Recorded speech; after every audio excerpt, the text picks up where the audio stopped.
we have Sarah Anderson from Urban Systems and Jessica Wang virtually. And Sarah's here in person presenting on the work that has been done to date to bring 2 draft scenarios forward to council on the DCC bylaw and rate review. And without further ado, to Urban Systems. Thank you. Welcome, Sarah.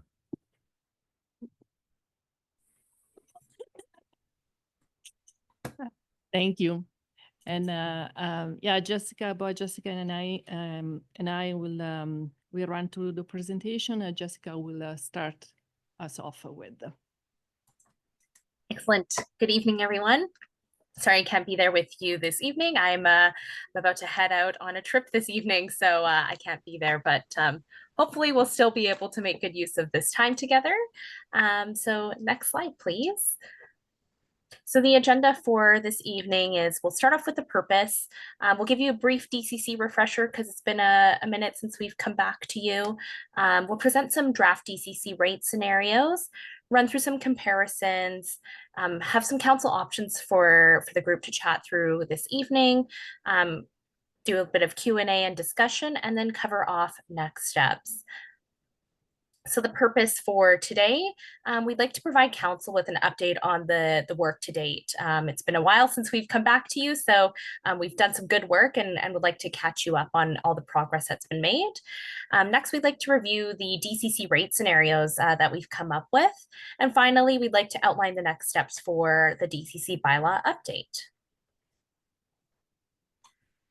So why are we updating now? So projects have been completed since the last update in 2012.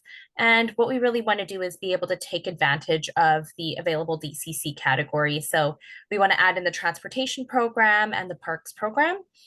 It is best practice to complete a major update every 5 years. So the town is well due for an update here. There are a couple of key drivers for this update as well. So we have some new growth patterns that we're seeing in the town. So that's resulted in some changes in the infrastructure needs and costs. And we also want to review the growth categories. And most importantly, there have been recent legislative changes, namely Bills 16, 44, 46, and 47 that we want to take advantage of. So now is our DCC refresher. These slides should hopefully be somewhat familiar to you. I'll run through them fairly quickly, but if you do have questions, please interrupt. So to set the stage before I run into the DCC specifics, this is a summary slide just showing all the different sort of tools available to BC communities when it comes to financing development. In our last staff meeting, we had mentioned that there was some work that we're undertaking with staff to review these other development finance tools. So we'll be coming back to you in a couple of weeks to give an overview on how the town plans on moving forward with some of these other tools. But today we're going to focus on DCCs. And the important thing to note here is that, as you can see amongst the many bubbles, every community uses a different combination of these tools to finance development and to reach their infrastructure goals. So what are DCCs? So these are a one-time charge to help pay for major infrastructure upgrades such as transportation, water, sewer, drainage, parks, protective services, and solid waste projects, which are required to service growth. They're regulated by the province under the Local Government Act and the DCC Best Practices Guide. The main thing is that we're looking to fund growth-related infrastructure. So what works can DCCs pay for? So they can be used for anything that's required for growth as it relates to infrastructure and studies. So transportation, water, drainage, sewer, parks, as well as specific facilities. They can't be used for things that need to remedy sort of existing deficiencies. So if there's any sort of existing challenge, DCCs aren't a great tool for that. We also can't use them for things like operations and staffing costs, equipment, any sort of replacement as well. The main thing that we apply here is that we need to make sure that whatever projects we do identify, they are growth related. So this is our DCC process, and what we've been doing the past while is working through what you see on the right, so the technical exercise. So we've been going through the exercise of understanding growth. what are the projects we need to service that growth, allocating the benefit between new versus existing users, and splitting that across the different land uses, using council's direction from the last time we met with the municipal assist factor and generating some DCC rates. You can see over there on the left, we are here now. So we're here to review projects and the draft DCC rates with council. And after we complete that, we're hoping that we can move forward with some engagement, 3 readings of the bylaw, and then submit to the province for their approval, and then you can adopt. So DCC recoverable costs are really what we're looking to chat through here with council today. So these are the costs that are associated with implementing your project list. So we've been working closely with staff, reviewing studies and master plans to identify what projects are good for DCCs. So as an example here, we have a project that costs $1 million, and we've decided that it benefits approximately 35% of the new growth. So the developer would pay 35% of the $1 million. We take off that minimum 1% municipal assist factor, and their contribution towards a project would be $346,500. The municipal contribution is a flip side of that. So 65% of $1 million plus the minimum 1%, which gives the municipal contribution of $653,500. So as you can see for each project, there is a splitting of cost between what the developer has to contribute as well as what the municipality is expected to contribute. So a bit more on the benefit allocation piece. This is something that we have to do for every project. So we go through each project and identify how much of the new population is benefiting versus the existing. We can range from 0 to 100%, and we do this line by line. So starting from the left, we have, let's say, a sample project, which is set at 0% because we find that this project is actually just remedying some existing deficiencies. Because it is set at 0%, it is DCC ineligible and won't even appear on the list. Moving towards the middle, we have a project where we've gone, it's about a 50-50% benefit, so partially serves a new population, and therefore it's partially being apportioned to growth. Finally, on the far right, we have a project where it's only required because the town is growing by so much. So it's fully serving the new population, therefore it's fully being allocated to growth. In this example, you can see we only picked 0, 50, and 100, but the truth is the percentages can really range. It could be 25, 31, 43%. Really, there are a couple of ways that we've approached benefit allocation. So we either look at the population increase, capacity increase, or also rule of thumb. So those are all defensible approaches when it comes to benefit allocation. Our last piece on the calculation here is the municipal assist factor. So this is very important because this is what council is allowed to set. So this is the amount that the municipality contributes in addition to the portion of the benefit allocation for existing residents. This is outlined in the Local Government Act, so it is not something that we can get rid of. The minimum is 1%, and we can vary it across your different programs. So water can have a different municipal assist than transportation, or we can also phase it in with time. So we could have higher municipal assist factors in the first year of the new bylaw with a lower municipal assist factor in the subsequent years. The important thing to note with a higher municipal assist factor is you may have lower DCCs, but what that does is it places a greater burden on your existing residents. A common question is, can we try and incentivize different land uses? Could we set a municipal assist factor that's higher for, apartments because we want to encourage apartments? No, the answer is no. Unfortunately, we can only vary by program or time because we're not intended to use DCCs for trying to incentivize certain development forms. Couple more slides here on background and a bit of refresher. So we have in-stream protection. So this is also in the Local Government Act. And there's a provision for in-stream protection for applications that are submitted prior to a bylaw being adopted. So if an applicant has a application that they submitted prior to the new DCC bylaw being adopted, they may qualify for the previous DCC rates. So this is a timeline that an applicant would have to meet. So the first thing is prior to the bylaw being adopted, the applicant has to submit a complete application, whether that be a building permit, a subdivision application, or a precursor. And then following bylaw adoption, within 1 year, that application has to result in a building permit being issued or subdivision being granted. So it's very important to note that applicants have to meet both of these conditions in order to qualify for the previous DCC rates. If they don't meet those conditions, they have to pay the new DCC rates. So there are a couple of DCC exemptions to be aware of. So the Local Government Act does identify specific conditions where exemptions apply. That includes buildings for public worship, where development does not impose a new capital cost burden, and where DCCs have been charged previously. There are also a couple of variations that are permitted through bylaw. The first is where building permits are for $50,000 or less in value, you can increase that threshold. Residential units that are less than or equal to 29 square meters in size, you can also increase that threshold. And where there are fewer than 4 self-contained units, such as duplexes and triplexes, that has to be explicitly authorized in your bylaw. At this point in time, we're going to maintain these minimums, and we will be collecting for DCCs for self-contained units as well. Our last slide here is on DCC's waivers and reductions. So there are some waivers or reductions that can qualify, and they are specifically called out in the Local Government Act. So not-for-profit affordable housing, for-profit rental housing, housing designed for reduced environmental impact, and subdivision of small lots designated to result in low greenhouse gas emissions are all development forms that can qualify for waivers and reductions. It's important to note that this must be established in a bylaw. We recommend that it be separate from your DCC bylaw to keep the administration simple.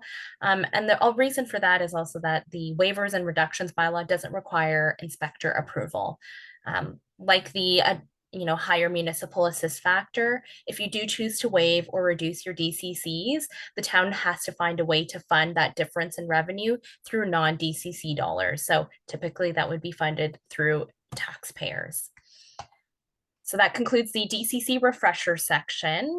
Before we move into the rate scenarios, were there any questions on anything that I presented? Council, any questions for Jessica? I'm not seeing anything around the room, so might as well carry on. Sarah? Okay, perfect. So changing pace right now and just start diving into like the draft rate. And so I just want to provide again how the draft rate were calculated, what it was considered, and so we can dive into the results as well. So again, just here some summary of the key driver for this specific update is considered a major update. We looked at the growth projection again. We updated the land use categories. A new project list was identified, and the project coming from mostly like the master plan and the studies that the town completed most recently in the last couple of years. We removed from the existing project list a complete project. There was just one, which was the Station Avenue sanitary sewer main. We added the transportation and the park program, and also not just reflecting the growth, but the infrastructure need and the cost. Just some information here, like for council knowledge. The cost of the projects and cost for everything went up quite a bit. So costs even from project identified in the 2012 DCC bylaw are quite different right now. And just to give you an example, like the CPI increase in BC just between 2021 and 2025, so just in the last 4 years, was 12%. And on top of that, the construction cost inflation has outpaced CPI by 28%. So that's a total of 42% increase just between 2021 and 2025 of construction cost. So for population growth projection, you probably recalled last week, we went through some of this. We used Canada Stat for like the growth rate. So according to Canada Stat, between 2016 to 2021, 1.5% growth rate per year was indicated for Golden. So we are basically extending the same pace of 1.5% growth for the next 25 years. For ICI, so it will be institutional, commercial, and industrial projection.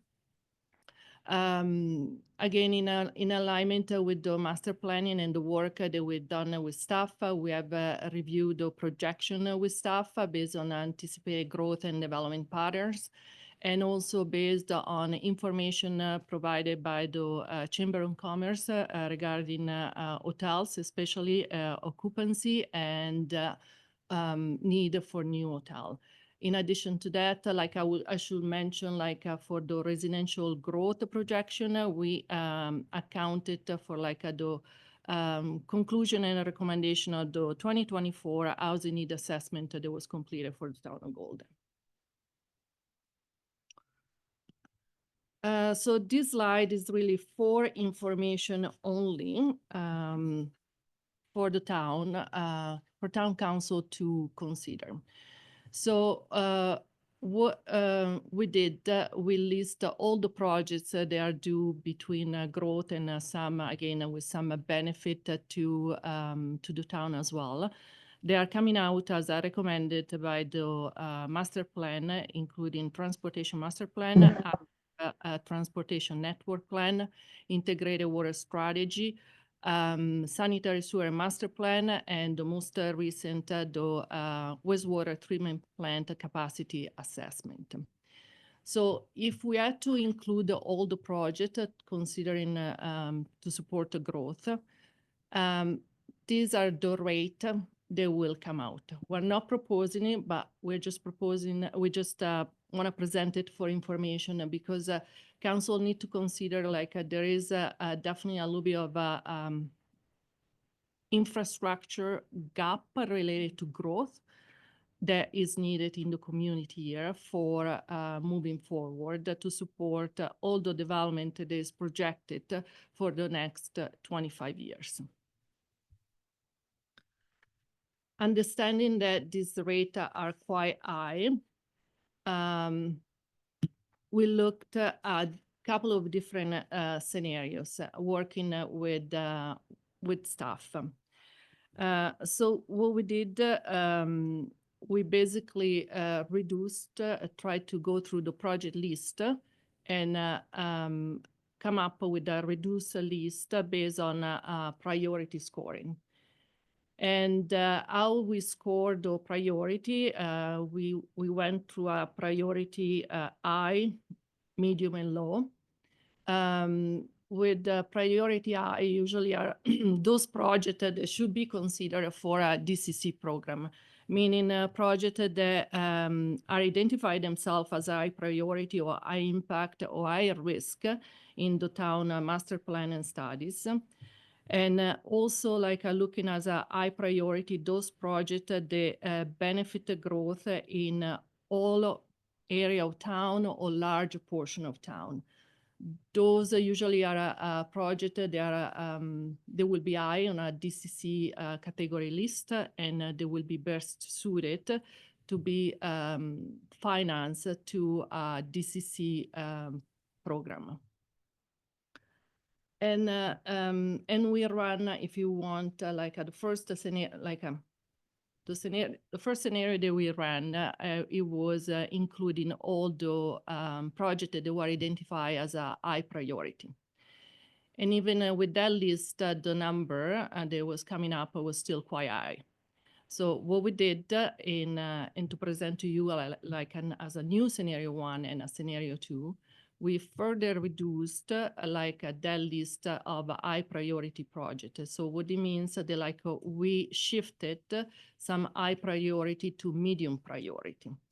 And again, just a reminder that just because like a project is not in the project list for DCC, it doesn't mean that it's not needed or will not be needed. It just means that it also means that like it will need to be financed in a different way with a combination of other tools, like we show at the beginning of the presentation, to move forward. So just to want to be clear about that. Any question on how do we choose those scenarios? Council, any questions to this point in time? We had a couple ringing through my ears personally. So we initially identified the high priority projects, looked at the increase in the DCCs, recognized that that would be too high, too much of an increase.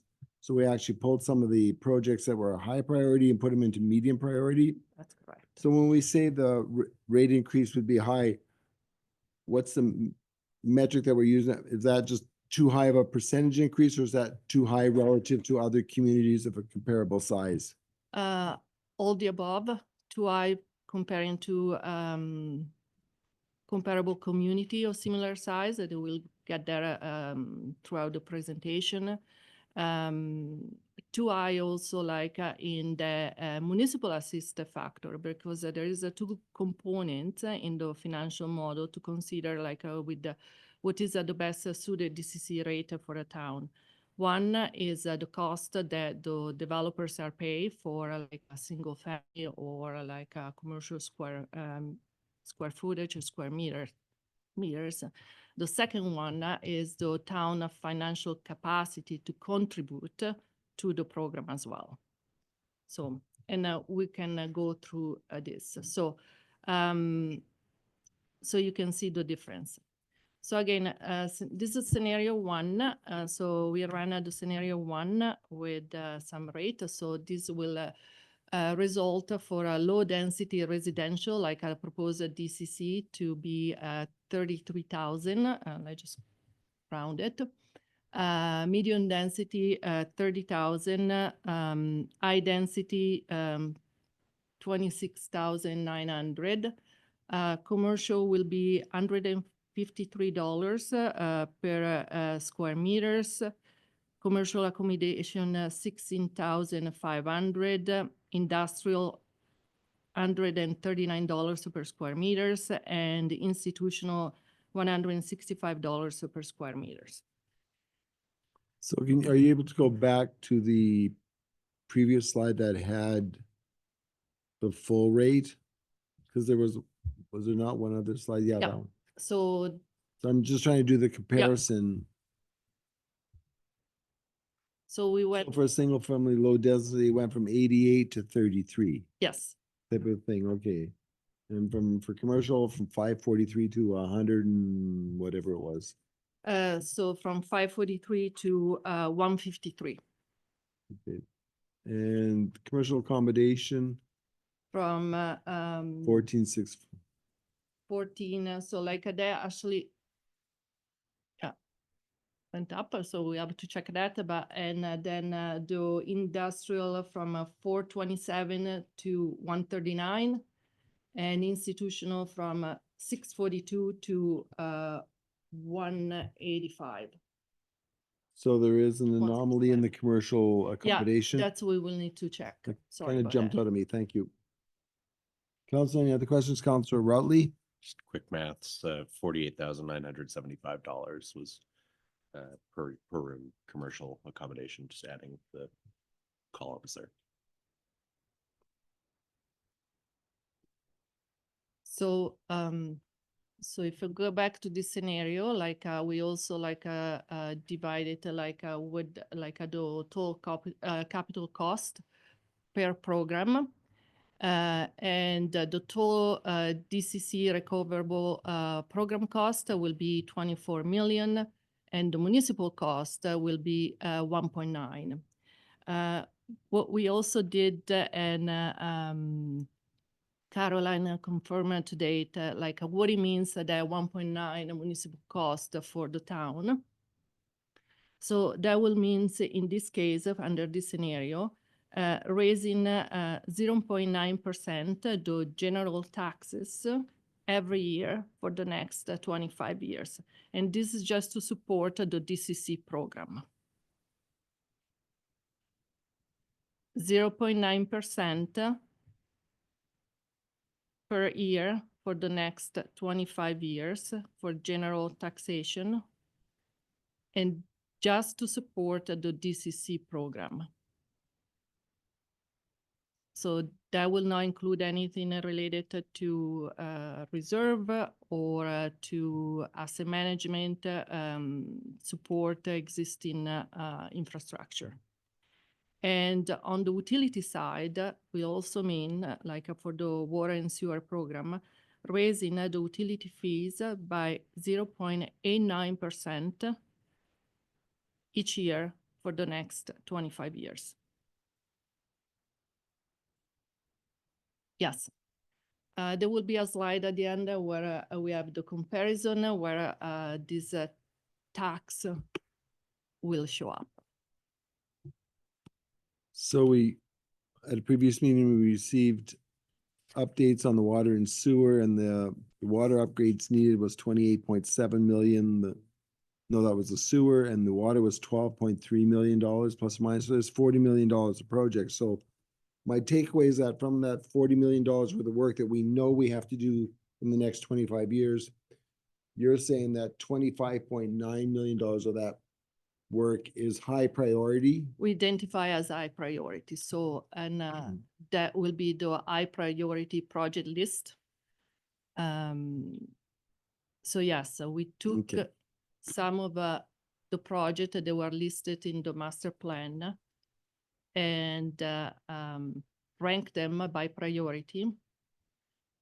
And then under this scenario specifically, we just look at the priority 1 or the high priority and actually move some of the high priority to medium, because otherwise that taxation percentage will go up, requirement per year, and also the DCC rate will go up.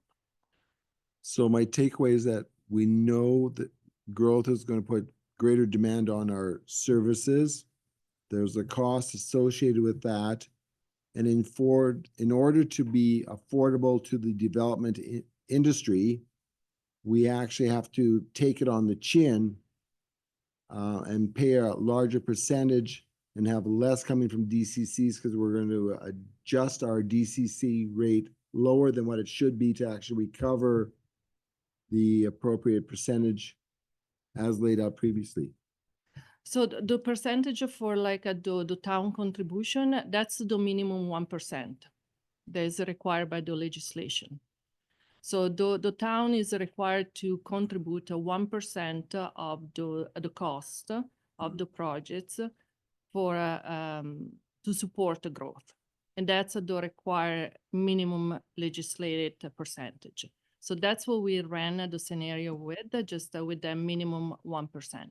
Okay, and my mind goes off to 4 or 5 years ago, we did condition assessments of water, sewer, and roads. We had identified 18 projects. Some of those were the need for existing repairs of existing capacity, I guess would be the word. And some of them were for new growth. And has that been vetted into this formula as far as creating that final number of what we need from the DCC charges? So if there was any projects like in the list that it had a benefit towards existing condition, that will be accounted in the calculation of the benefit factors. The majority of the projects here like are within like and I think we have in the slide, sorry, in the previous slide. Aside the one in transportation, the one with the water, sanitary, and parks, the benefit allocation is just 100% to growth. Again, usually like the high priority projects are projects really just to support the growth. In the transportation one, there is some project, there are 31% with the benefit allocation, meaning that developers will pay 31% of the cost, and the town will have to pay 69% of the cost. And those are mostly some transportation project related to active transportation network improvements. Thank you for that explanation. That makes me feel a little bit better in that we've taken all that work that we know that we have to do with those 18 identified projects, and we've kind of thrown it into this pot, picked out the ones that didn't fit, and then are able to come up with the dollar value of the work that needs to be done directly related to growth, but also recognizing that by virtue of carrying the ability to afford to do it, we cannot recover. We have to adjust our rates is basically what we're doing. Okay, thank you. Yes, to support the growth like that's just really the minimum 1% contribution that the town has to make to support the growth. And that will mean to your either tax rate or utility rates. So if I'm a developer, I'll just finish up on this. I'm gonna look at this and say, okay, you're gonna charge me $33,000 per unit, multi-unit, $16,000 per unit of a multi-unit building, and you, the town of Golden, are gonna pay 1%. What would be the town's contribution relative to the developer's contribution on that particular example? Maybe a poor example, but. So for example, if we pick the transportation category, the total capital cost of the whole project related to transportation is 3.6 million. So DCC recoverable cost, county benefit allocation, and municipal assist factor will be the developers pay 1.9 and the town paying 1.7. If we are looking at the sanitary sewer program, for example, like the total cost will be 18.1 million. With most of the project identified are due to growth, so it's 100% benefit allocation factor, municipal assist factor only 1%. And so it means that out of the 18.1 million, developers will pay 17.9 and the town 200,000. And these are all rounded numbers. Yeah. And would we be able to use grants for these, for the municipal portion, or do we have to have ratepayers' dollars for those municipal portion? For the municipal portion, and technically for the entire project, you can apply grant for it. And once, if you get the grant, you complete the project, then at the next DCC bylaw update, you can remove that project from the list since it's been completed and add orders as needed. So it doesn't have to be, if you get a grant, it doesn't have to be through taxation or utility fees, but grants are not a guarantee either. Yes. And so we just want to provide like a scenario with no grants and what that means. Okay, thank you very much for your patience with me. And I've got a list here. I've got Councillor Manuel. Councillor Hamburg, you have a question?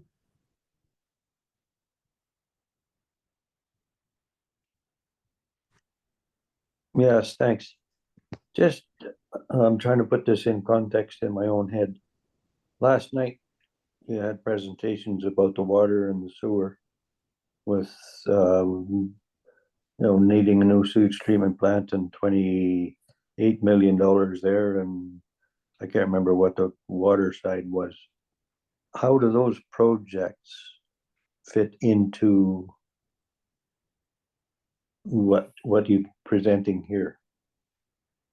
So again, under this high priority and try to keep rates and also tax increase to a certain range if you want.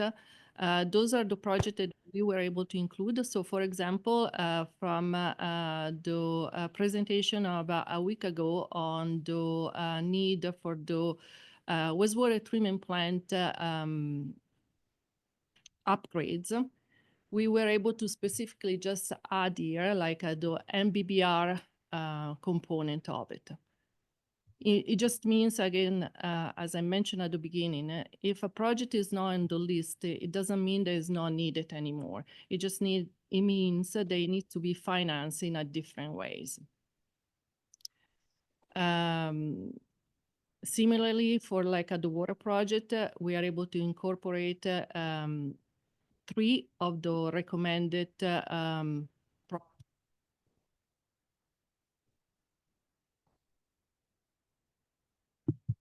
so not all of them.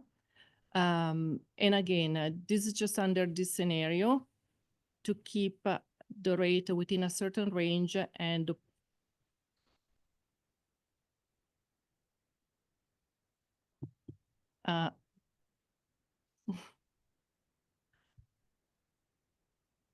within Sorry, please carry on. within a certain range as well. And it's all, we just want to give you some scenarios, and then it's totally up to council, and that's will be the decision making. If the range presented is acceptable, if there is a preference between the scenario, or if you want staff to go back and reconsider either like a higher rate to include more projects or lower it. Thank you for that. Councillor Hamburg, any follow-up question? No, that's good, thank you. Okay, and I have a speakers list. I have Councillor Manuel next. Just a quick question. Can the slide deck be made available to us after? I believe so. Thank you. Okay, Councillor Dale. On the previous slide with the proposed DCC rates, are we regulated in any way to a maximum or minimum that we could set them to? No. What the maximum will be all the necessary projects identified in the master plan and the studies. But that will be your maximum if you want to include everything. So that's not regulated. No, it's not regulated. Any follow-up, Councillor Dale? No? If a town wanted to stifle development, could they set the rates so high that they'd be unattainable for any development? Would that be a tool? I wouldn't say that will be the right tool to use. If a town want to Speaking hypothetically. Speaking hypothetically, if a town really wants to have a pay for growth 100%, it can include all the projects that are identified for growth. Rates usually will be quite high, and hypothetically that will potentially discourage development in town. Thank you. I've got Councillor Routley and then Councillor Guile. Thank you, Mayor. I was just on the, and thank you, Sarah, so far. On the topic of well, similar to what the mayor had raised around grants, helping to cover it, and just kind of to ensure that we're considering all funding streams. Obviously, we do have the one guaranteed grant stream that is in the bank waiting to be spent, with the minister kind of reminding folks from time to time with the Growing Communities Fund, and were considerations integrated as well in this process for GCF eligible projects to try to offset some of that municipal carrying capacity consideration in this like triaging scenarios? Yes, Awesome. there is some consideration of that again, some of these projects some of these projects may be eligible under, for example, like the available grant, like you mentioned, the Canada Infrastructure Housing Need Fund grant that is out there right now. Because we will be able to demonstrate that they are supporting housing needs and addressing housing needs within the community. So there is some grant that can support in this way, this type of projects. Not all grants are supporting growth. So it really depends on the intent of the grant and the goal of the grantors. Follow up? Thank you. I guess with this list, with scenario one and maybe even with scenario two when we get there, do we know roughly, which of these projects are all, which of them are eligible for Growing Communities Fund, where we've got 2.3 plus in reserves, just waiting to be spent in the next 3 years? So those will be projects, if you want, eligible for, I guess, again, addressing housing needs. So specifically for residential housing growth or affordable housing growth. That's the same type of criteria, I believe, right now under the Canada Infrastructure Housing Need grant. So yes, some of these will be eligible under that to support growth in our community. Any further follow-up?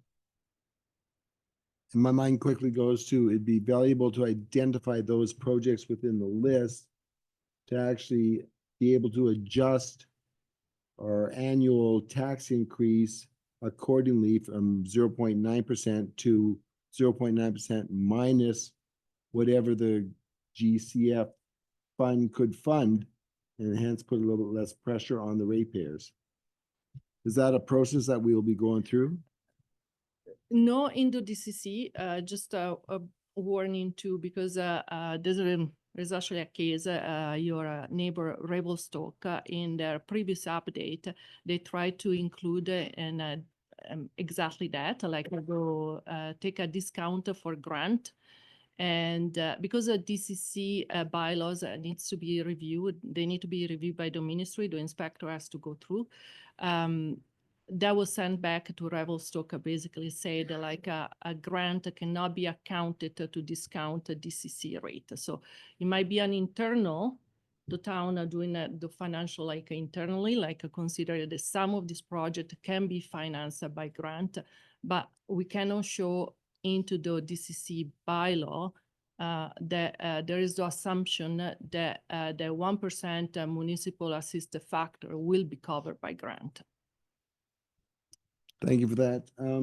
Councilor Guillo? I'm just wondering how high are these compared to other areas, like with Revelstoke? And it seems to me that if there's growth in building, that there's going to be a return on investment and taxation for us Over time. that I feel like some of these projects maybe came kind of late to the game because there was no infrastructure in place for them, that we have to build it because of them. And so it's this added cost that I worry that it's going to slow growth in building because of the cost. There is that potential for sure. I think I'll leave it at there. I don't want to say anything more. Councilor Manuel, you had your hand up second time? I was just wondering, I'm assuming with the Growing Community Fund is one thing, it's more general, but would we also be able to source out grants that are specifically for things like perhaps planning or things like that, which we could use in or at some points? Sorry, grant for a planning of the project, or in general planning? Planning of like transportation plans or something like that, things that we need to know to grow forward. I mean, drainage plans. So I'm thinking that there may be, how to say, granting programs that are more specific to things that we may need in the future.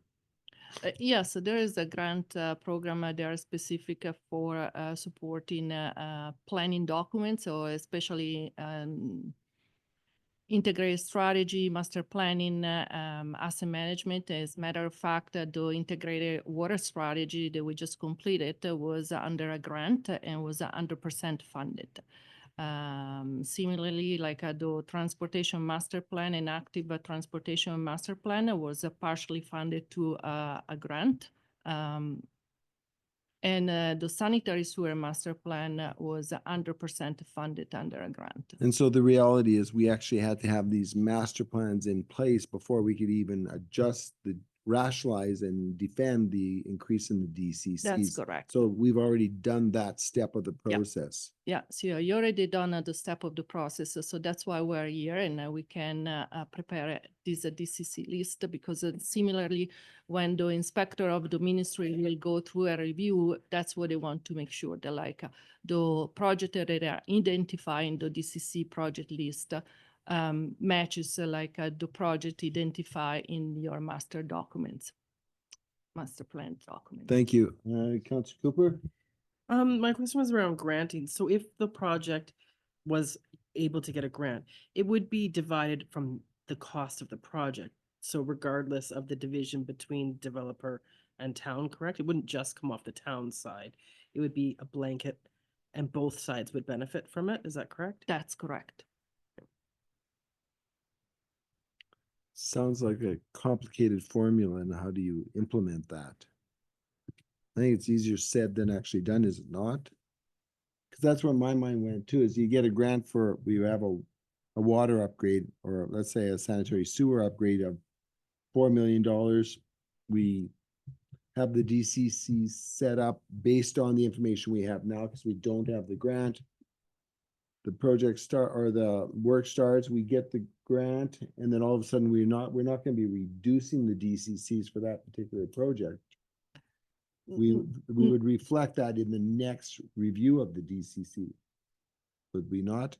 That's correct. Okay. You can remove the project So once you that's what we update the don't see the benefit of DCC. those grants. However, like it's not that there is other project that you have on the list that can be then completed. Because even like the propose, if you want 33,000 rate for low density, it will take quite a bit to collect enough money to complete even just all these projects. So, follow up, Councilor Cooper? Yeah, like I was thinking more about the taxation of the 0.9, because the likelihood like historically, I think we've had a lot of grants for a lot of these types of projects, have we not? That's kind of throwing it out. Generally, we've had a lot of. We'll take that as a yes, we've been successful in Yeah. a number of grants. So then if we, applications. so going by that 0.9, that's the high number for taxation. If we could lower that down to like the 0.5, and then hopes that the grants would be within reason, so that we're not overtaxing right now for projects we might not need. And if we do overtax for projects, are they set and reserved specifically for these projects? Like, I don't want to tax for projects and then have it sit there and then we not need it. So, and my takeaway is that every one of these projects that have been identified are needed. There is no project that might not. Okay. Are you able to respond, or Mr. Armstrong? Yeah, I just want to make a few points of clarification, and please correct me if I've made an error, Sarah or Jessica, if she's still there. If we were to get a grant for one of these projects, for example, on the sewer side, like the Fifth Avenue, or the 12th Street lift station, if we were to apply to the Canadian Housing Infrastructure Fund for one of those projects, and we had money in the sewer DCC reserve, and we got a grant to cover 50% of the project, 50% of the money, 50% less of that money would come out of the DCC reserve, and 50% of the money 50% less money would come out of the sewer utility or taxation. So that's how it's applied. It's not necessarily on the rate. All that money goes into the reserve and sits there. It's the money that you pull out of the reserve. And then at that point, once that project is completed, you'd bring forward an amendment to your DCC program and remove the project and perhaps add in another project, adjust your rate slightly depending on the new projects that are in the DCC program. Was that a bit clearer? And then the other point I just wanted to make is, yes, the town's been very successful in getting grants with help from Urban Systems as well, for both the water master plan, the sewer master plan. There was a grant that covered part of the active transportation plan, the river walk. There's been a series of projects, but for capital projects that the town has done over the years, we've had to borrow. For example, the IGA block, 6th Street, way back in 2008, there was borrowing that happened for 7th Street and 12th Street South. And we have a limited borrowing capacity right now. We have a couple $1 million that at most sitting there to be borrowed. So the idea, what we've got presented so far as part of the slide deck to council is just scenario 1, which, to let the secret out, is the lower scenario. There is a slightly higher scenario that Sarah will present next. And for example, you'll notice that the water projects don't include the second river crossing, which was an item that I think council spoke about quite a bit during the water master plan. It's one that we've talked about for a long time as we talk about well 7 and all of our water sources being on the south side of the river. It isn't in this DCC program, and that also, I'll say, that would have been one that would have had a different benefit allocation than 100% on development because of the redundancy it would have provided to our system, et cetera. We in prioritizing stuff, it was, well, the sewage treatment plant, even just part of that project is a bigger priority than that redundancy as far as growth related infrastructure goes, and putting together these DCC programs. So just a bit of additional information, and that we have one more scenario, 2%. And just to be so bold that if in fact we took less from the DCC reserve, we could actually possibly do other projects that were maybe downgraded from high priority to medium priority, and if there were other grants available. So we can use that money for other projects. This is just addressing those that we've had to narrow down the pot to the highest of priorities. That's correct. Okay, well, it was a nice try to Mr. Armstrong to get the scenario 2. So scenario 2, the difference between scenario 1 and scenario 2, in the scenario 2, we added some additional transportation projects and also water projects. And again, we kept the municipal assist factor at 1%. So we just added a couple of projects. The rates right now are going up. So low density residential, we're looking at 39,400. Medium density residential, 35,800. High density, 32,000. Commercial, 188 square meters. Industrial, 168 square meter, and institutional, 2006 square meters. The commercial accommodation, we're gonna double check that number. You will see now what it means is a little bit different. Again, the cost will go up in the total capital cost, the DCC recoverable cost, and also the municipal cost. Went from, I believe, 1.9 to right now 2.9. And what that means in taxation, for example, and we will have a slide to summarize that too. But in taxation, it means that it will be 1.4% increase per year for the next 25 years for general taxes, and 1.04% in utility fees. And again, each year for the next 25 years. So a quick question comes to mind for me is, why would we take transportation projects and put them into that higher priority in scenario 2, when my belief is that the water and sewer are more critical than some of the transportation projects, or are there transportation projects that are critical? No, that was just a consideration with staff. With that means we can change the scenario. If we want to keep the rate, and we're comfortable in the 39,000, to change it and maybe reprioritize the project and maybe add more in the water or the sanitary sewer and less in transportation. We can do that. There is that ability. Okay, thank you. But Yeah, this is that's the purely feedback. for comparison Yeah, and purposes. that's the feedback that actually we need from council here, like in this rate, what's the desire?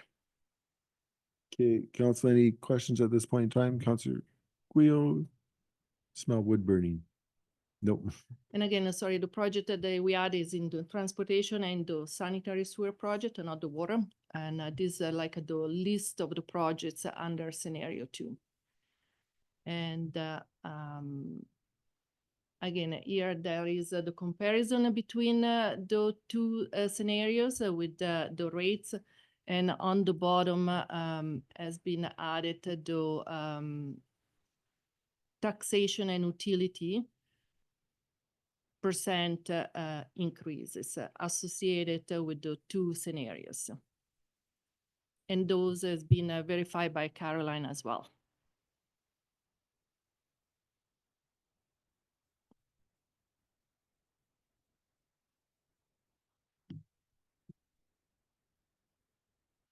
And we can come back to this slide if you want to look at the comparison, what our community do. I think that'd be valuable to look at how either one of these new rates would be comparable to other communities of a similar size.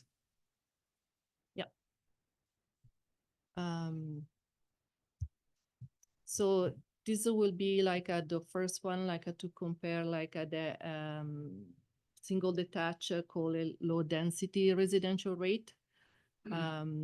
Couple of asterisks here. Revelstoke, you will see on top with the 2 asterisks. It's because these are a draft presented rate. They just completed their stakeholder engagement, and now they will go back, I guess, with a recommendation to council. So just for clarity, is not approved by law yet. This is what is being was presented to council, and also what council decided to move forward, at least with the engagement of the stakeholders. A couple of others, the municipality like Invermere and Salmon Arm, they have 1 asterisk on the side. What it means is this community, they are going through a DCC update as well as we speak, and therefore their rates will change in 2025. That makes sense because Invermere with their water issues have a lot of fairly large upgrades that they have to do.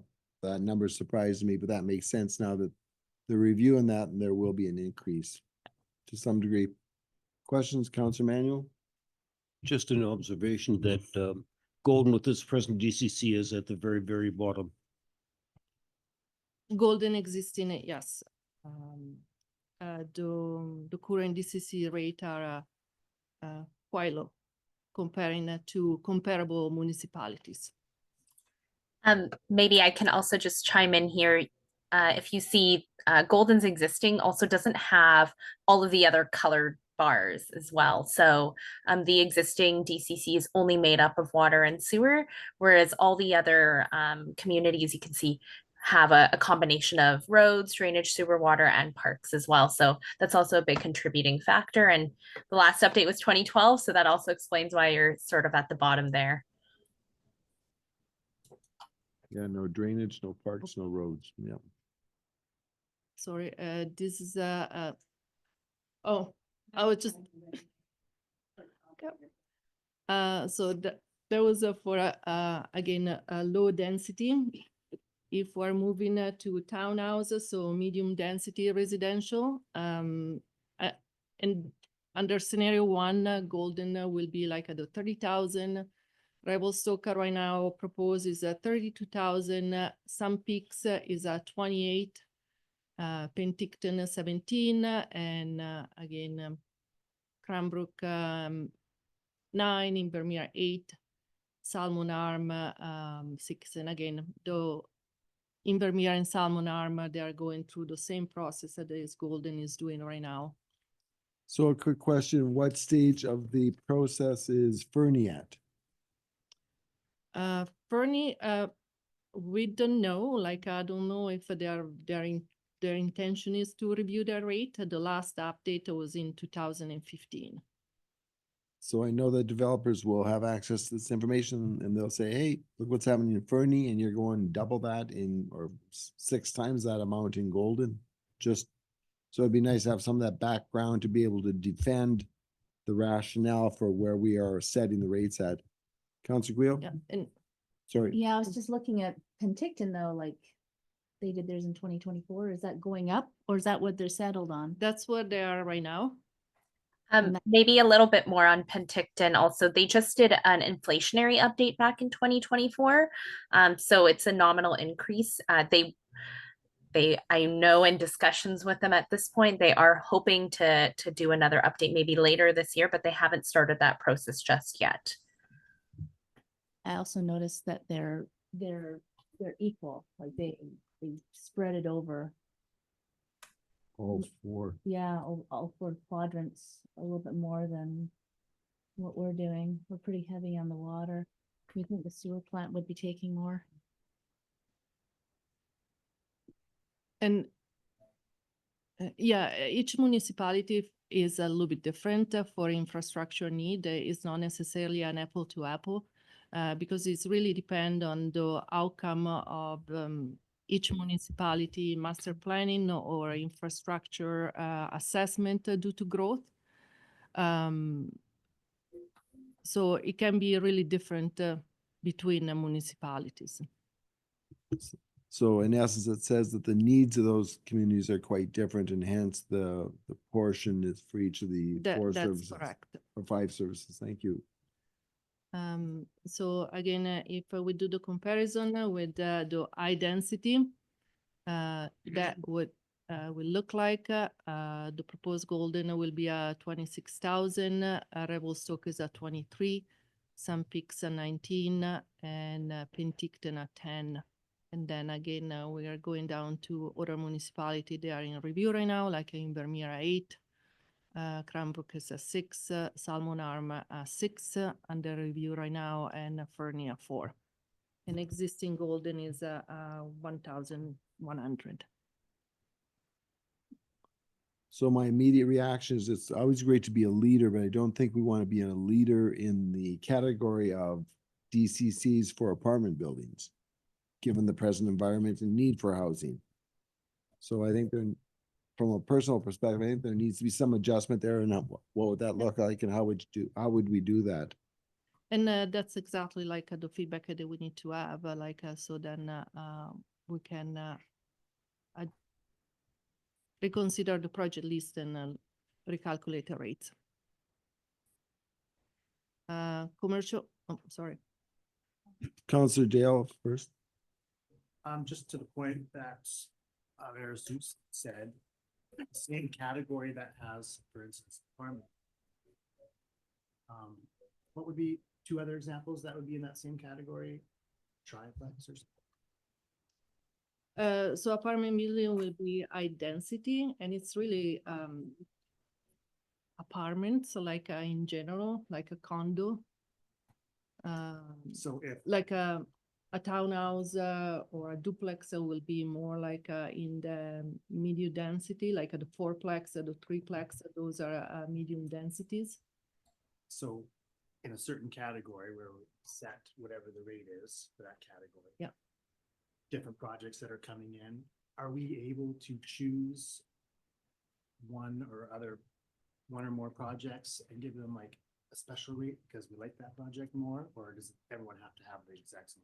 Yeah, we cannot make a different rates based on the category. Once it's set, it's set. Councilor Guio? Yeah. So if somebody was doing a building here and then they have to pay their DCCs before they complete the build, is that how it works? And if they don't complete the build, say they go under beforehand, what happens then? So yes, usually DCC are collected at the approval of the subdivision or building permit or development permit. So not necessarily when the construction is completed. Anything to add, Mr. Armstrong? You look like you. Yeah, I was just nodding. Yeah, we collect the DCCs with the issuance of the building permit, unless it's a fee simple subdivision, and then we collect it at the subdivision stage. Just to Councillor Dale's question, there's also in the high density category, different than what we currently have in place is a DCC for detached secondary residential dwellings, carriage houses or garden suites. That isn't currently in our DCC program, and I'll let Jessica speak to that one. Yeah, so the reason that we've kind of adjusted the residential categories is one, to reflect the fact that development has changed since 2012. So the existing bylaw has, I would say, 3 kind of residential categories: single detached small lot, and multifamily. And as we know, development patterns have shifted a little bit. We're seeing a little more granularity beyond single detached and multifamily. So what we've done with this update is split it into low density, medium density, and high density. And we started to unpack that a little bit, but within the low density, we would charge for single detached or duplexes on a dwelling unit or lot basis. And then for medium density, that would be, sort of your ground oriented multifamily uses. So townhouse, triplex, fourplex, and mobile homes will be charged on a per unit basis. And then for high density residential, we would be charging for apartments and those detached garden suites on a per unit basis. The reason that we are explicitly calling out the detached suite is it is a development form that has impact on infrastructure. And it is something that is important for the town to capture at this point in time, as it is something, even though it may not be happening rapidly in the immediate, it's certainly something that you want to make sure you've planned for when that development form does start to pick up. So that is the reason why we've explicitly called that out in this update. Question of clarification, Jessica, you had said mobile homes were in the medium. So I'm Correct. assuming mobile home parks as opposed to units, single units. So this is a question I think I would defer to Phil to answer on the broader park itself. But for the mobile home unit itself, we would be charging on a per unit basis. For the broader park, I'm not sure if we would potentially be charging industrial or maybe another broader use, but it would really depend on if, and I'm assuming that most of the parks themselves have already paid the rate. So it would just be the mobile homes that would be collected for at this time. Actually, you have something more to add, Phil? Because Sure. that's not clear to me at this point, sorry. Yeah, I guess it would come down to the bylaw drafting, but if a developer were to come in and say, I want to put in a mobile home park like the ones that we have in our community, not a Bearland Strata, not one like King Crescent, like a rental mobile home pad, we would charge at the building permit stage, because there likely wouldn't be a subdivision to charge at, which is where we charge the low density residential rate. So we would pick that up, and probably the pads would be smaller, they'd be smaller lots, so it would fit into that medium density category. Now, how likely that is, time will tell. Thank you for that. Councilor Cooper, then Councilor Dale. Because my brain hurts with this. Can I get an actual number? So say it's $20 million a project. Can you tell us what the fees would be? Like, because it's hard to conceptualize what it is when we're seeing these numbers. This one is at 1.3, that one's at 23,000. Like, a project's $20 million. on each of these, what would the costs be to the developer? That's what I kind of want to know. Yes, so if we're going back, let's pick like the scenario 2. Oh, sorry. This will be the scenario 2. So total cost 31.5 million for all the project listed and included in the program. So you're talking about What does a developer the- have to pay? the So, build cost. yeah, so a developer is putting a $20 million project into our town. What is the DCC that we are charging them on that $20 million on the 3 categories, low, medium, densities? Like, so just, I want to know the same rate comparable all 3 sectors to know what we're actually going to be charging. Are you able to respond to that, Sarah? So like the DCC rate is the summary of each category: transportation, water, sanitary, and parks is collected all together. I And just want a number, like I want to know what a developer is Just being clarify, charged. Is if you it, can jump to the slide that shows it's on a per square meter basis. It's not on a value of the development. Okay. So Excellent. it's hard to say what that is. It depends what the development is designed like. I guess it's like, I want to know, are we charging developers $1 million or $100,000? Like, where are we falling? Like, Ceiling, just, right? just, yeah, to know exactly, because we're voting on it, and I want to know the impacts to the developers as well, not just the taxpayers. What, Yeah, it depends on the square footage, and it's often how they look at things as well. As they're looking at the cost per square footage to try to sell it on the open market. They're going like, I can build it at $600 per square foot for this kind of development. So it's really hard to give you an answer. but they're Yeah, putting that money into their square footage costs too, so they're recapping it on the This would be sale. added onto that. Yeah. Mr. Armstrong, you had some supplemental information? I just did a quick calculation to illustrate the concept. If you had a 24 unit apartment building, in scenario 1, it's 26,905 a unit. That would be $645,000 in development cost charges, and that's the lower scenario. And that's like a building without the commercial calculation, like also their unit closest to the river, I think, is 24 units. Thank you for that information and putting it into context. I've got speakers list here, Councillor Routley.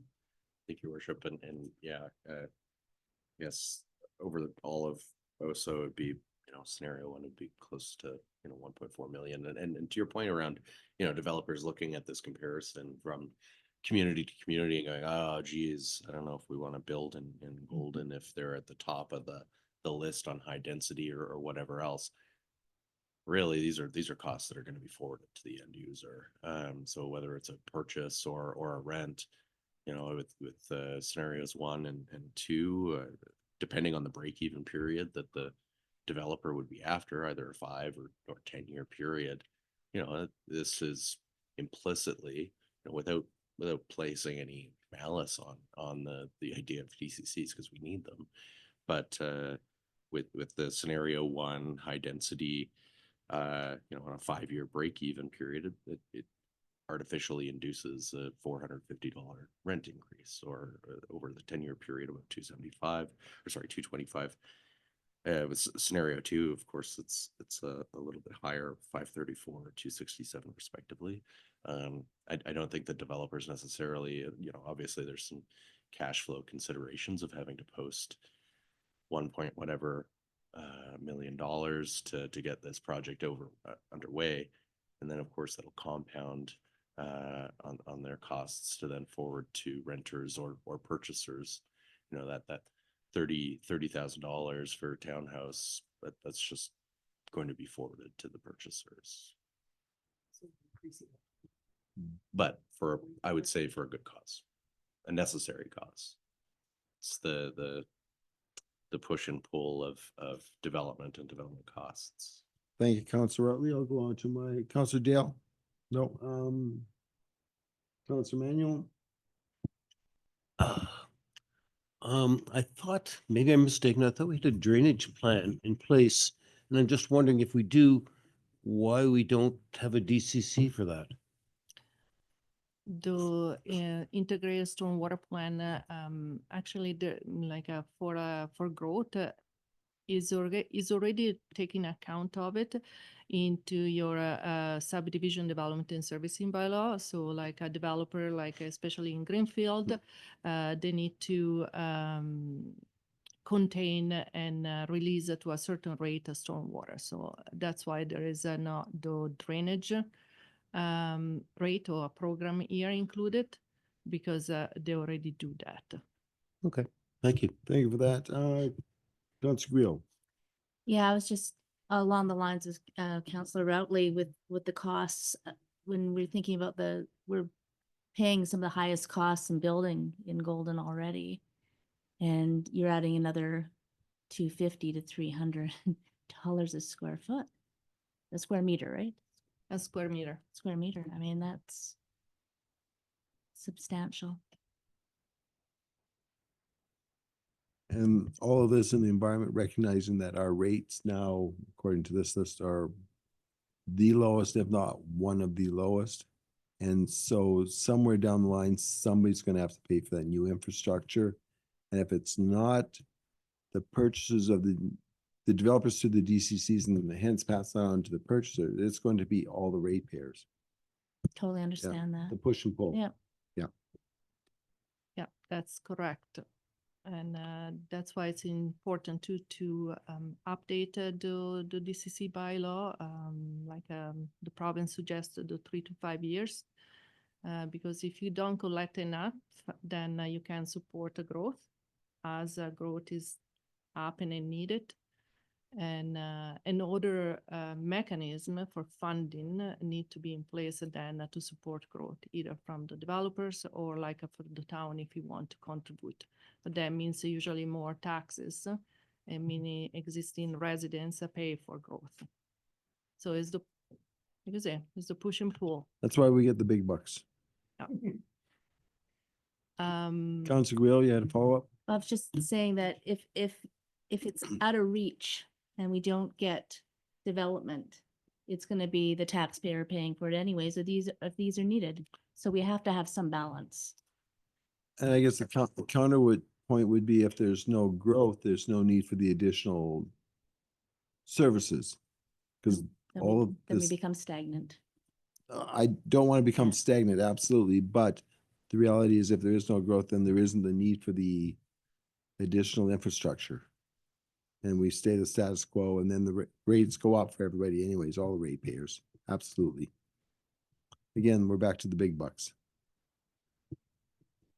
Carry on, Sarah? So, Or Jessica? maybe just to finish the comparison, so then we can get to the council discussion on like maybe some, desire, wish or direction. On the commercial side, again, this is how it's gonna look comparing to other community. Again, in this case, Revelstoke, like the proposal right now is 202. Golden proposes 153. Cranbrook is 146. Invermere Current again 120, and so forth. For industrial will be similarly comparison. Again, Revelstoke 144 will be the highest. Golden, if we go with the scenario 1, there will be 139. Cranbrook 100. Invermere Current, but they're changing it, is 90, and so forth. And this the institutional. Again, Revelstoke will be the highest at 235, with the Golden proposed scenario 1, 165. Invermere 145 right now, but they are reviewing it, and Cranbrook 132. John Squeal? What are their, like, we're basing ours based on what our projects cost, correct? Like what we have to pay for. But like some of these ones, like Penticton is really low. So are they like, they don't have as many projects that require DCCs? It can be a combination of what council was as decided at the time. if a council wanted to keep the rate within a certain range, it means that the project were removed from the list. It's not that necessarily the project are not needed. Mhm. And if they're removed from the list, it just means that, again, they're not disappearing.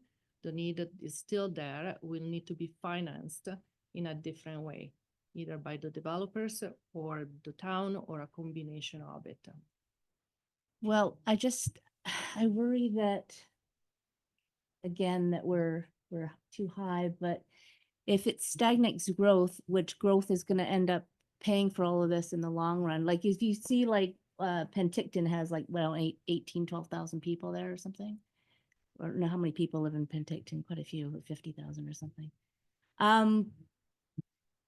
The fact is that they have a bigger tax base now to cover these things. But if we make our DC so high that nobody wants to develop, then our tax base isn't gonna grow, and then we're not gonna be able to that's what would keep us going, right? Our tax base. When it's spread over a bunch of more builds and people and I just worry that this is going to, it's a little too much. It's, And that's the feedback Sarah and Jessica are looking for. And then we can kind of get drill down on that as we go along. Yep, and this is the last slide on the comparison. The last meeting we had with the workshop on DCC 101, there was some ask from council to compare also like where other municipality are with the municipal assist factor, the waivers and the reduction. So here is a little bit like the summary of it. Again, some of them has asterisk because they are reviewing. And in addition to like, for example, if we're looking at the Invermere one, the current one is 1% for water and parks and 10% for sewer and transportation. And again, that's under review currently. Some, like I would say that like the majority of them, Cranbrook had some, if you want, gradual changes. So they start at 40% with the municipal assist factor and then went down to 20 and then 1% within a 3 years period. Revelstoke right now, you will see like again, this is draft. They are considering waivers for non-for-profit rental housing and also like some reduction for a profit rental housing.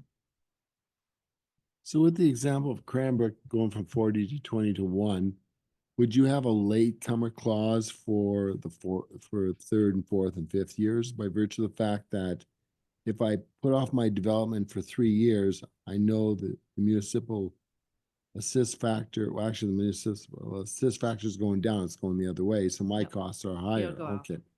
Yep. I was thinking of the other way. Thank you.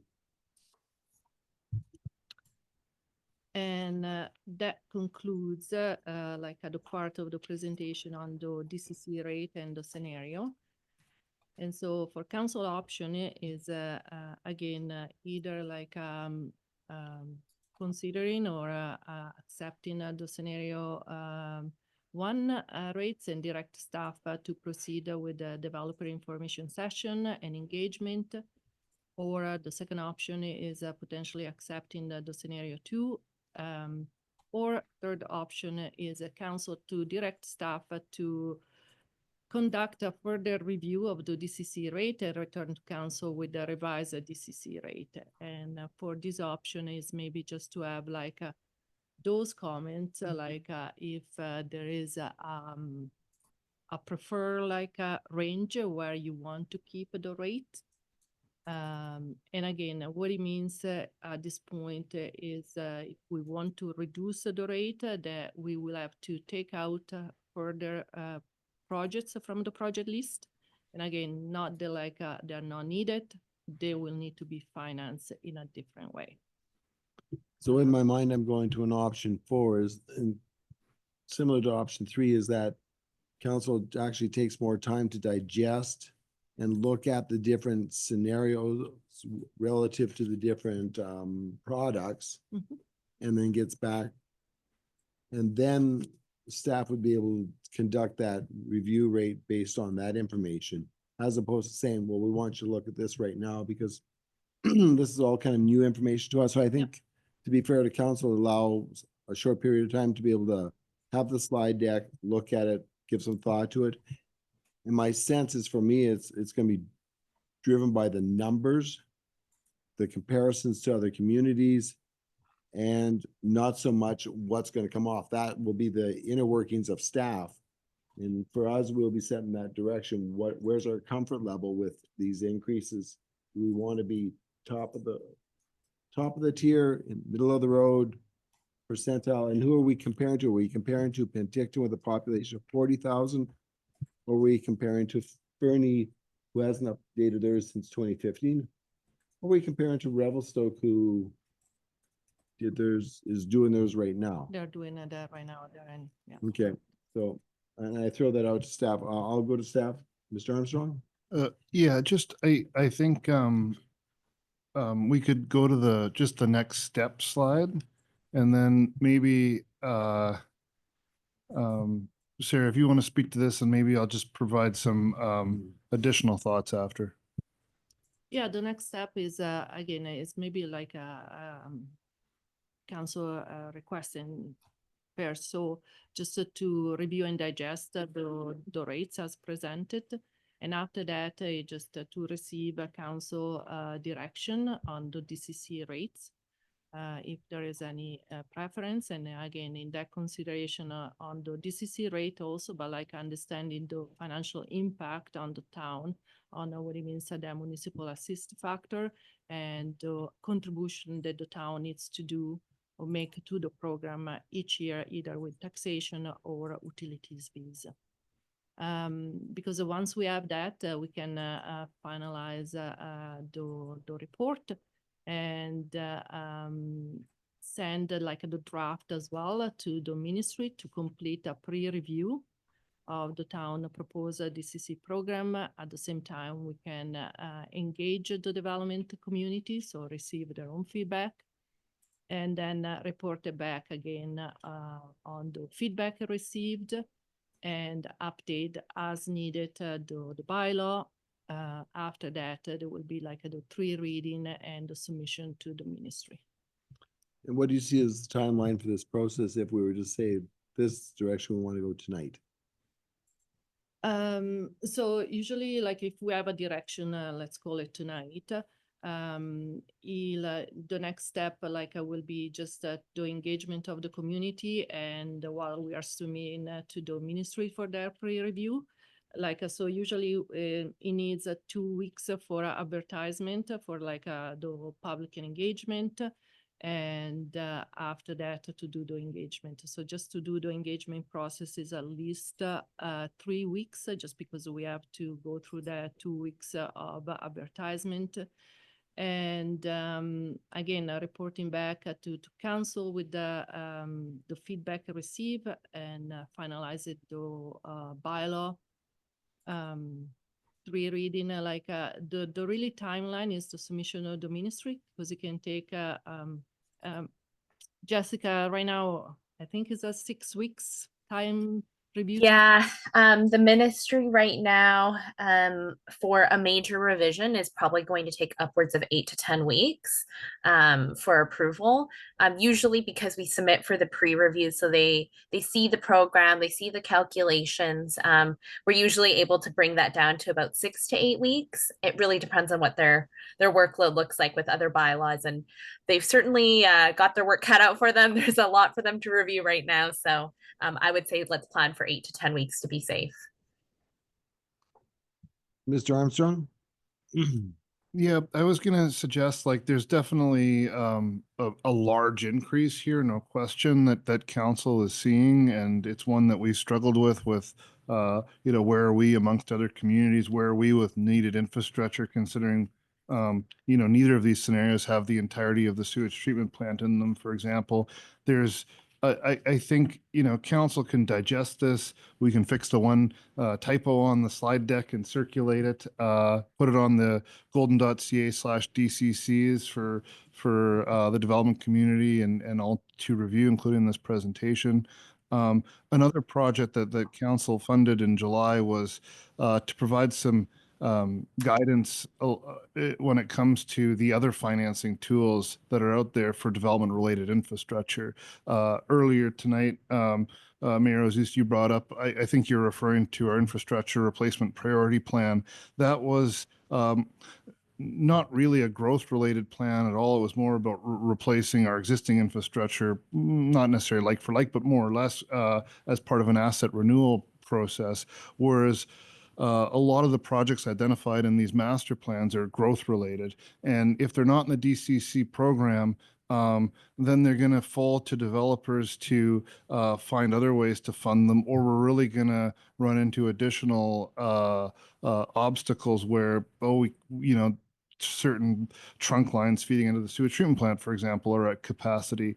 So what I'm suggesting here is we come back to council and do the presentation on the development related infrastructure guideline work, and it shows some different development scenarios when we get there, and different tools that can be used by the development community. You can see at that point too some of the projects that are in the scenarios versus the ones that aren't, and how that plays out, and have a bit bigger picture of the ramifications here. And then we can proceed with some of these next steps and formal consultation. Just to put a bit of a beat on it, it would be one approach, and just totally just backing up to one of the comments that was made earlier. The highest rate, the low density residential rate of about $39,000 on a lot. If you divide that by a 2,000 square foot house, that's about $20 a square foot. So like it is substantial, and but that doesn't sound unreasonable in the prices you hear of construction per square footage having gone up over the last 15 years. Thank you for that, and it really does put it into a context. Sure. To staff, are there any timeline pressures on council at this point in time, given the next steps and the time that each of those steps is going to take? So there's no issues with circulating the information, allowing council to digest it, and having another sit down and discussion and setting some clear direction for staff at that point in time? I'm sure we'd all like to keep forward momentum, but at the same time, the same consultant team with the development finance expertise at Urban Systems and Sarah is working on that other project that is, related with the same inputs, the water master plan and the sewer master plan. And we'll be coming back in front of council in the next month to 6 weeks on that, hopefully. So I think at that point we can also bring back the DCC slide deck for further conversation. Thank you. That puts it into a time frame for me. Very well. Thank you.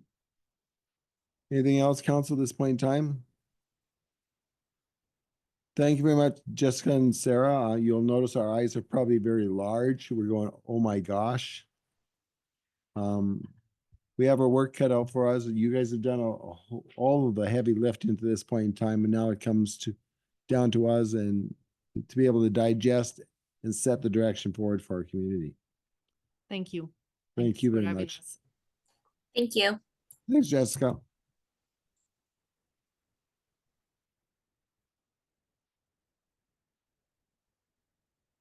So now